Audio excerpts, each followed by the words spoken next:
Hello, I'm the Media Wiz, because one art form wasn't enough, and today this is going to be a rant, because I thought about doing a review of this, but I think since I just sat through it, I think it'd be easier for me to just do an edited rant with some occasional clips here and there.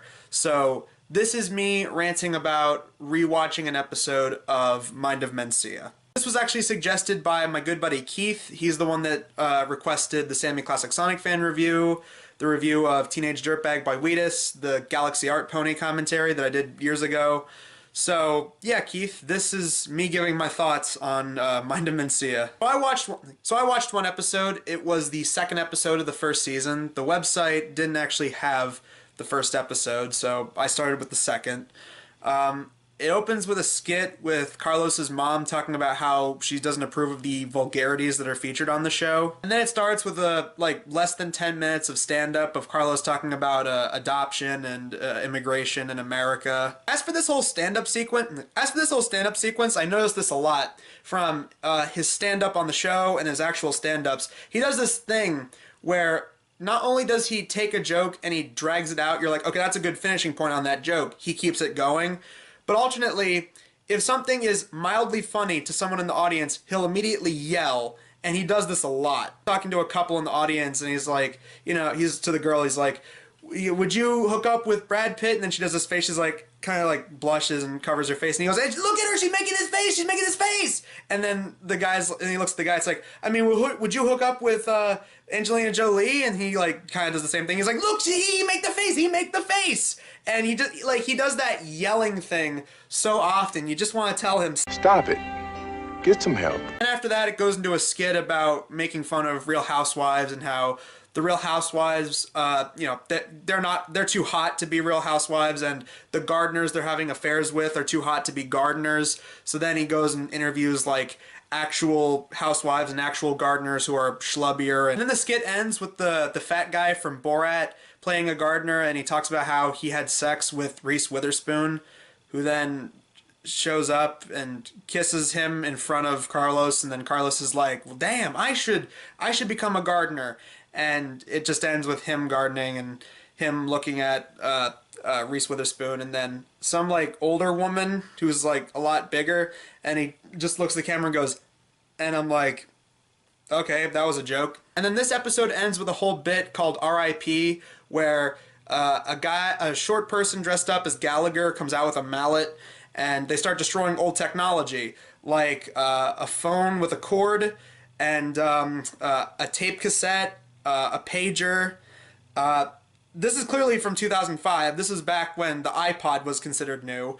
And they even go ahead and they destroy a Nintendo 64. If you even know what this is, it's a Nintendo 64. If you sent this thing to little starving third world children in Honduras, they would send it back to USA. No mames, way! Oh, fuck you. Fuck you. No, it's okay. It's okay, baby. You didn't hear that. And then the segment that's the last, 2 minutes is talking about, what's real and what's not real news. And they're talking about some kid who puked on his Spanish teacher. And then it ends with Carlos saying, you want to know what's real news? Look at this picture of Dick Cheney. His crotch is huge. And they make jokes about, his name's Dick. Now, trying to get a better understanding of this show, I tried watching some of the reoccurring segments so I could probably understand them better. So I watched 4 of them. There's Punji, where he plays this Hindu-Indian convenience store employee, and it starts off kind of clever. He is smack talking a bunch of stereotypes, one's a redneck, one's a stereotypical black person, one's a smoker, and all this kind of different stuff. And it starts off funny, but the skit itself was 6 minutes, and I'm like, okay, you could have made this a minute long and then made a bunch of different ones for each person, but no, he had to make it 6 minutes with all these different stereotypes. The one I watched after that, which was apparently started around the second season, called Stereotype Olympics, and it's basically taking a Hispanic guy, a black guy, a gay guy, a Jewish guy, and an Asian guy, and then pitting them against different popular events that those different ethnicities and groups do. The one that I saw was, it was a dance contest, a breakdancing contest, and obviously, the black person won with the gay person coming in second, and that was it. The third one I watched started off kind of funny, but again, like, it started becoming really repetitive. It was the one where it's like him in like a Barney suit and kids were calling in talking about like their problems and he was being as honest as possible.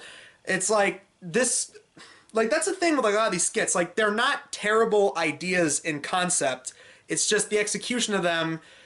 The skits are either too long, too short, or they're too dragged out. And then the last one I watched was Judge Carlos, where he's talking about different court cases that are relevant at the time, along with the ghost of Johnny Cochran. And that one was only funny just because the guy playing Johnny Cochran was funny. That was like the only thing that was kind of funny about it. All in all, after rewatching this show, I'm not even mad.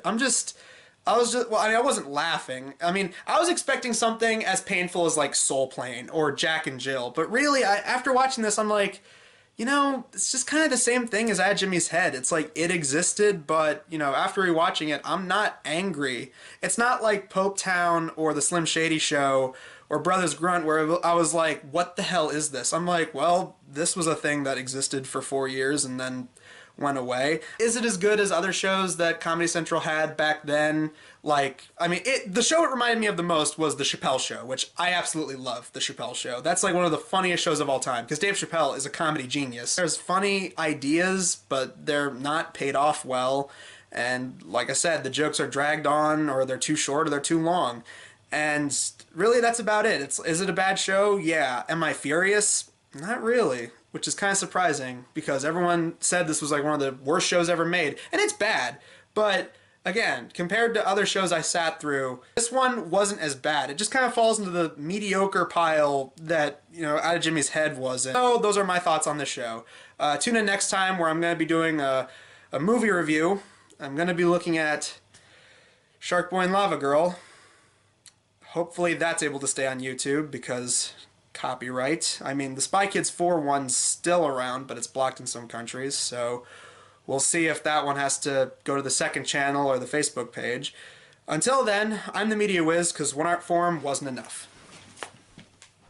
Spells are a joke, not funny ones either. Mine's a Moria, ha! More like mind 'em and see 'em. Aloha, you can call me Alejandro Wiswaldo, 3-time Latino Grammy winner.